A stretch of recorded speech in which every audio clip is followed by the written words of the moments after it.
I think a lot of the listeners are probably suffering under this issue that they have to communicate in meetings, either online or in person, to different people, different stakeholders with different emotions. And I don't think this podcast can serve as a 100% foolproof guideline step by step on how to do that. I think we'll have to talk about what education programs there are out there. Yeah. But maybe just a rough guideline. What are some things that people could do in preparing for a meeting that would guarantee that? What are some of the standard recommendations that PCM kind of remind you of what to think about when you're going into a meeting? If you know PCM or without knowing PCM?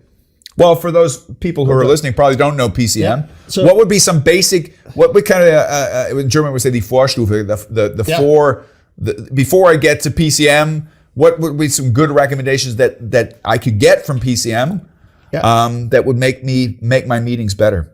One thing, if you are addressing people, try to do it with different energies. Yeah. So with some fun, with an emotional statement, where you really be happy to see the people, make some structure, bring in some opinion that's an important topic or what's the important outcome, and also let some time to reflect.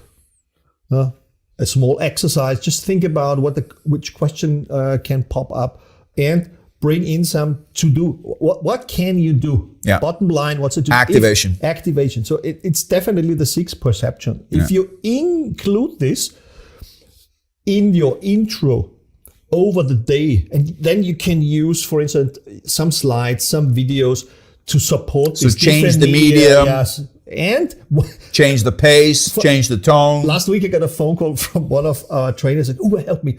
I have a group of people, it was a PCM seminar. They are, I think 90% have a lot of thinker energy, but they do not talk to me when I ask a question to them. Oh my God. Yeah. You ask a question to 15 people in front of you. And nobody answers. Nobody answers. So that's easy. If they have a lot of thinker or persister approach, what they need is they have a preferred social environment that's called one-to-one. Mm-hmm. So make the following. Just let them stick their heads together for 1 or 2 minutes and let them generate questions. One-on-one. Just 1 or 2 minutes. Yeah. With the neighbor, you've heard this now. What are your questions on that?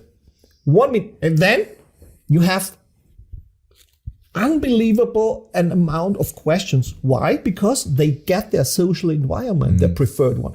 If they're sitting in the plenary, this is not their preferred social environment. So what you can create is for a minute or two a safe space for them, and then you will get all the questions. If you don't do it, you will suffer because they are so quiet and looking to you, they don't have any questions.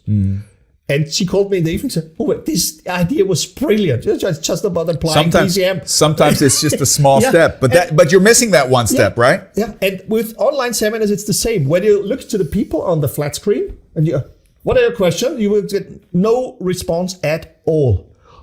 So I think you do it the same way. You call them by the name. Yeah. So Uwe, what's your take on that? Yeah. And then you have a contact. So what's happening? You're doing a one-to-one in the plenary. And this is PCM, applied PCM. So this is a recommendation if you have a group of people not answering to your questions.